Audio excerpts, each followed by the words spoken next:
Well, ChocoPro had only one of the last two shows left before the end of the season, with some interesting matches involving. Of course, New Japan are now continuing with more of their fighting spirit unleashed for the New Japan Strong shows. And of course, we're going to review just recent events won by AAW Defining Moment that took place on the 2nd of October, and of course, the violence plus suffering with their Makaveli show that took place on the 30th with some amazing matches that we were all happy. And apparently, they did this in the same place where, of course, now that is laid to rest in peace, are wrestling in the same venue they did before. So, let's get started with another episode of the Leader Wrestle Zone.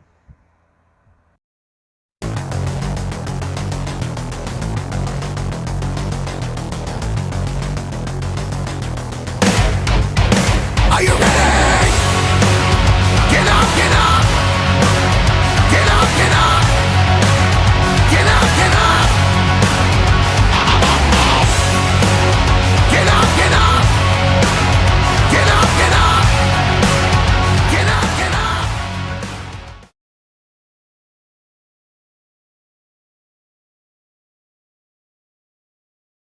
Welcome everybody to Deleted Wrestle Zone, all things that is pro wrestling with AEW, NXT, New Japan Pro Wrestling, Impact Wrestling, the National Wrestling Alliance, various promotions, wrestlers, matches, and championships. I am your host, Jay, right here. So let's go with the latest ChocoPro show, 161, which is one of the last two shows of the season. The opening match was Tokiko Kirihara taking on the veteran and much sexier female wrestler Cherry.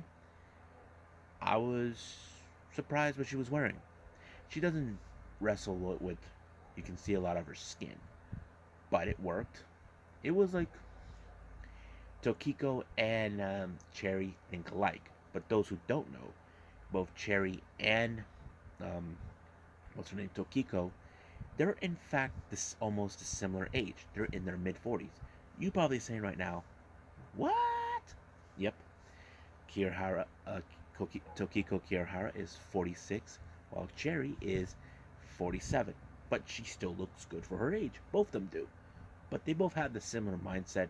But I feel that Cherry, who is much of a veteran in the wrestling game, had the upper hand on Kirihara, allowing herself to win the match.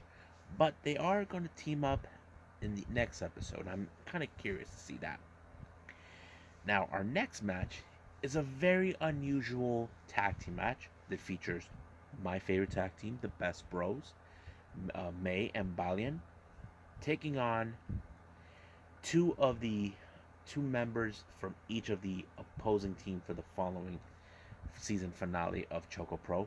You got Chiko Shikawa, who is one half of the Egg Tarts, and of course Masahiro Takanashi, who is going to be teaming with Hoshitango. So basically, there is an animosity with Chi and Masatango. Um, Masahiro, Masa in this whole thing because they're both involved in a triple threat match for the All Asian, for the Asian Dream Tag Team titles. And I have to say, there were moments that they ignored each other, but I think it played out pretty well because both teams are hungry for the tag titles, which is something that they wanted, as the Best Bros being currently one of the longest reigning teams since last year. It fits perfectly. But however, it was the Best Bros who took advantage of their animosity to allow them to win, and of course, it was Balianaki who put up the victory for his team. Now, the main event is Sayaka taking on the most despicable, most disturbing person, Chris Brooks. I have to say, Sayaka did a pretty good job. Even though she's a fourth generation, I feel like she is one of the lower wrestlers, but she pulled off a good performance against Chris Brooks. But however, it was not good enough. Chris Brooks put her in that submission that I've seen many times over, and she had no other choice but to tap out. Now, as for the Junkin tournament, the best bros were eliminated. So disappointed. So Sayaka. But the one person I did not expect, but she finally was happy that she won for the first time in her entire life doing the Janken tournament, is Chiko Shikawa. She took out Masahiro Takanashi in Janken. I was like, holy crap. I can't believe she did. For Saruyi, now this. If you guys wondering, Saruyi and she are part of the fourth generation alongside with Lulu and of course Sayaka. I'm like, yeah. So I'm happy for Chi. She got what she wanted. She wanted a piece of chocolate in a junkin. But right now, I'm curious on the next one because the main event is the one thing I'm gonna pay attention to the most. So let's move on with New Japan Strong.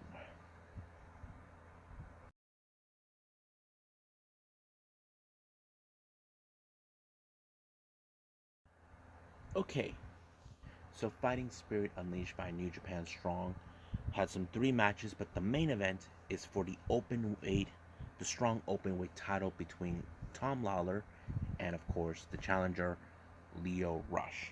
Now let's go with the opening match. We have J.R. Kratos taking on for as what's his name? Alex Kozlov said, Fred Yehi. Now, this was a very unusual match because, as you all may or may not remember, Friday I had to deal with Hikuleo, a much bigger opponent and taller. But he's facing another opponent who is more heavier, more muscle, more of a beast. I'm talking about JR Kratos.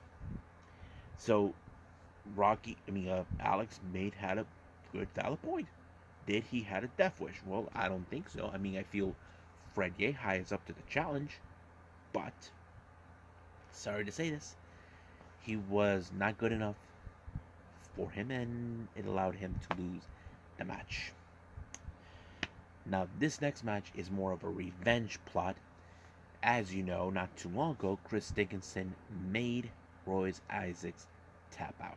So Royce Isaacs out for blood to go after Chris Dickinson for making him tap out. And basically, it was a good match. A lot of bit of the technical style was involved in this, which is good because sometimes we've seen technical wrestlers how good they are when it comes to it. But however, it was Chris Dickinson who came out top in this matter. Now, the main event, the Strong Openweight title was on the line. Champion Tom Lawlor taking on Lio Rush. It was an amazing match. Now, Kratos was on the ring side. You know for a fact he's going to help Lawlor to ensure the win, but his involvement got him in trouble, and he was forced to leave ringside, even though he has to be there. But Tom Lawlor did everything. Now, it seems like what's his name? Lio Rush had everything under control, but however, nothing was good. There was an exposed corner side of the turnbuckle, thanks to Lawlor for removing that, and it did allow him to put him in a chokehold and force him to tap out. Or should I say, ref called, made the decision. However, Tom Lawlor's not afraid of anybody. He's willing to put the title against any challenger. But the most likely challenger he did not expect is someone that he already beaten, someone who he has a problem with, not to mention his own master. I'm talking about Ren Narita. He was denying he doesn't think he has what it takes, but he disrespected him by doing a style of what Shibata does, a kick to the face. That is what Shibata would do from what I can tell. So basically, will Tom Lawlor accept it, or he'll be considered a coward? So that's something we gotta see. Now, I don't know if this is the right move for him to drop the title, but I don't feel it's gonna happen. I have another feeling about that, but that's another conversation for another time. So, let's move on with AAW.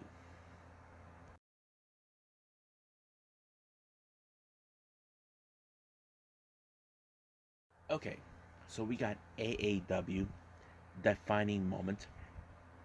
Opening match was a six-way scramble match. We have Ace Perry versus Dante Leon versus Braden Lee versus Jake Landers versus Karam versus frontman Jaw. Now anything could happen in the six-way scramble match. It's chaotic. Referee has to figure out who's gonna make the pin, who's gonna walk out of it. Now for me, I was kind of going for, of course, Dante Leon because he seems very impressive. But however, is the one person that I did not expect. Ace Perry picked up the victory. I was surprised, but it was a very interesting match. Now our next match is a match between Jigsaw and Ren Jones. Now I wasn't too much hype on this one, but even though I'll say it was a really interesting match, but it was Ren Jones who picked up the victory. Now our next match is a triple threat match for the AAW Heritage title. As you know, Hakeem Zayn, or as we know him in Impact Wrestling, Rohit Raju, has now been declared as the two-time Heritage champion. And Ace Austin was the last champion that he beat that title from Myron Reed, and he only had that title for a short time. But this time it became personal. Apparently, Ace Austin will never forget what Rohit did to his girlfriend Gia Miller when she was trying to check on him. Myron Reed has no problem at all, but he knows what's at stake. A triple threat could happen at any time.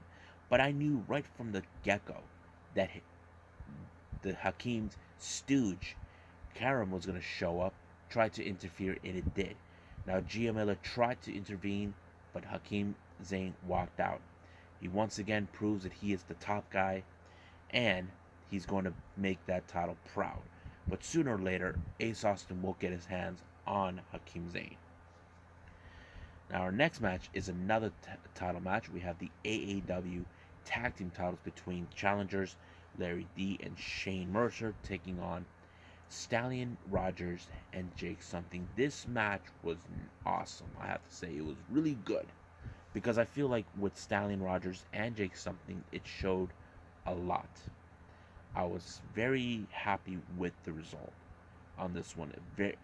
I was, wow, pretty good match. I love it. It was great, and of course, Rogers and Jake actually retained the titles. Now our next match is another title match. We have the AAW Women's title in a three-way match. We have Chicago's natives Sky Blue, Christy James, and of course the champion Allison Kay. However, in this match we had those idiots, La Asociación Boricua, these Puerto Rican guys who have a problem with the women's division. They believe that they took their spot. And of course they had to get themselves involved, costing both Sky Blue and Christy James the title. And that's what happened. Now they took Christy James through a door, but they received a very, very interesting visitor. We're talking about ECW legend Sandman. Yes, they could not believe it, and Sandman took care of business. Now, I think this is the last thing La Asociación Boricua wanted to see or get themselves involved, or they felt that this old timer in their own minds has no business being there. But don't mess with the Sandman, guys. You know how he is. He's a guy that will beat you to the fullest. So, we'll see what happens. Our next match is a Lucha Libre Tag Team Rules style match. We have the Lucha Alliance with Ares and Gringo Loco taking on Aramis and of course high flying sensation Laredo Kid. Now this was a good match because it showed Ares believed that he should have teamed up with a guy like Laredo Kid, but Laredo Kid sees something special about Aramis. But of course, Gringo Loco has no problem teaming with Ares, even though they have faced off in the past. But it did show a lot of character in this one, how Ares and Gringo Loco are trying to make a statement in the tag team division. And that's what they did. Ares was the one who picked up the victory by pinning Aramis. And this is just the beginning. Our next match a very unusual one. It's from a guy named Garl Gavin taking on Sean Logan. This match went just like that, beating him, and then they got a visit from John E. Bravo, who needs someone to do a bounty against Russ Jones. And apparently that's what happened. Russ Jones got involved. Gavin actually got himself again in another match, but he lost to Russ Jones. But this whole thing was a trap, or they did not expect that someone decided to get involved in the bounty, and that person was Larry D. So they decimated Russ Jones and his manager senselessly. But if I was Johnny Bravo, I would watch out my back when he'll come for his revenge. Now, our next match, this is a rivalry that's been kicking off for a while now. When Infamy first came around, they took the AEW tag team titles away from Second Gear Crew. What Manders took out one of their members, and now they're out for blood. And this next match was the double dog collar chain match. This one is where, of course, Second Gear Crew were already in gear to dismantle Infamy. Infamy wanted to make a statement to put them out of their misery, but don't count out, of course, the Second Gear Crew, especially the Southern Psycho Mance Warner. They took them out completely, and bam! Manders picked up the victory, but they wanted to punish both members of Infamy. Now, our main event is another tag team match. This is with Matt Fitchett teaming with Shaft versus Josh Alexander and Freddie High. Now, the Freddie High and Josh Alexander have faced off in the match for the title, and Iron Man ended up in a time limit draw, but Fitcher and Shaft want a piece of that title. So it was unusual that they put them in this match, but the real question is, can they coexist? And the answer is, they could, but they can't. It was, of course, Freddie High who picked up the victory, but it appears that now he knows that he is still a target by Josh Alexander. He wants the AA heavyweight title on his waist, but he'll do whatever it takes to get his attention. So this is going to be continuing on. I don't know when it's the next event, but right now I have to say let's move on with the final event that I'm going to review for all of you. This is from Violent and Suffering. I don't know what they call the event, but I'll be back for that.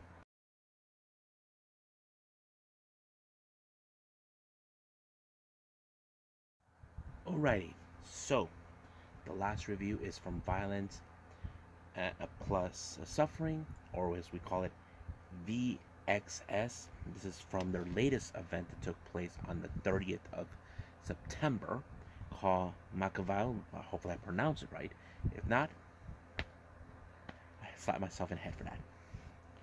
Opening match, well, this is the problem. I looked it up online. It was a match between Starboy Charlie and Eli Everfly. They were having technical difficulties from my understanding. But I did find out who won that match, even though I didn't see it, but I'm going to do it. Eli Everfly. Now, I would have loved to see this match, but I didn't. But let's move on. The next match is Kevin Blackwood taking on Adrian Quest. Man, that match was great. But it was surprisingly that the fans turned on Blackwood. I don't know why. It was very unusual because many people seemed like they were siding with Adrian Quest. I'm like, no problem with that. But it was unusual for that to happen. But it was Blackwood who put him out with the 1-2-3, and that was it. Our next match was originally a 6-way scramble match, but it ended with a 7th-way scramble match. Here's who we have.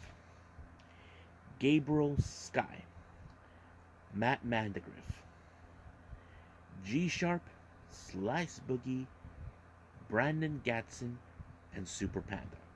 Then, she showed up. Delilah Doom. I have to say it was very unusual, but it was fun to see Delilah. She and her husband are two of the most interesting tag teams ever, as husband and wife. And I have to say, it was really fun. But of course, she was like the fan favorite to win, and that's what fans were expecting. I mean, I would have assumed it would be like either Matt Mandegriff or Gabriel Scott, but no. So practically, Delilah Doom actually won the match by pinning what's his name, Brandon Gatson. I think that was who they got. Now our next match we have JTG taking on Chris Bay, the Finesse. I have to say it was a fun match, a great, interesting match between these two. This is the first time they ever come across each other. But I think this is the thing that kind of played out in the factor that what the commentators made right. You look at JTG, who has much of the experience, and then you got Chris Bay, who is now being recognized as a popular wrestler. Who had the advantage? That was a very good question. But in this one, JTG was the one who was victorious, who had the advantage with the experience that he had. He was the one who put Chris Bay out with the 1-2-3. Our next match, this was supposed to be a one-on-one match, but it ended with a three-way. First, it was Willie Mack versus Alex Zane, and then all of a sudden, added into the match, I'm talking about the Machine. Brian Cage showed up. This match was good, and it was so good, I was like, wow, I can't even imagine that. And of course, it was the Machine who walked away with victorious when he put out Willie Mack. Alex Zane couldn't even get to him in time to stop him from taking the pinfall, but it did happen. Our next match, we got Jordan Oliver, who is the East Coast king of wrestling down there, and of course you got Rocky Romero, legend in his own right. It was a good match. It showed that Rocky was facing a younger generation, but couldn't even put him on the armbar. But it was Jordan Oliver that picked up the victory, beating a legend, and it was a major upset in that way. Now our main event is Jimmy Lloyd taking on the Sniper of the Sky. Bam! And of course the IWGP Junior Heavyweight Champion, Robbie Eagles. I was so impressed with the match, and of course Robbie finished him off with the 450, allowing himself the win. However, post-match, Jordan Oliver attacked Jimmy Lloyd, and now Jimmy Lloyd is out for blood. So I'm kind of curious if this is going to be on a VxS show or GCW. Anything could happen. But right now, I'm going to pay attention to that, and I think that's it for now with the reviews I got for all of you. Well, I hope you guys enjoyed this episode. For me, right now, I'm kind of sad. I've been aware of what's been going on with Stardom. If you guys know this or not, I'm a big fan of the stable faction known as Cosmic Angels. Mina Shirakawa, Unagi Sayaka, and Tam Nakano have been successful with the Artists of Stardom belts for almost over 200 days with 7 successful defenses. However, they were in their 8th defense. They lost 2 members from DDM, Himeka, Maika, and Poi. Now, Natsupoi has been trying to get her hands on those titles to get into Tam Nakano's head, but we know that the Cosmic Angels will be strong ever. However, Tam Nakano has another title opportunity. She has to defend the white belt, aka the Wonder of Stardom belt, against her former teammate and leader of Stars, Mayu Iwatani. As for Unagi, she has to face Ruka, defending the Future of Stardom title. I don't know what Mina's going to do, or the other members of Cosmic Angels. I'm kind of curious. I will do a discussion video about them. Just give me a little time to do that. So right now, I'll see you guys in the next DWZ time. Same DWZ channel. I must bid all of you adieu. So goodbye. Mwah. And have a nice day. Bang.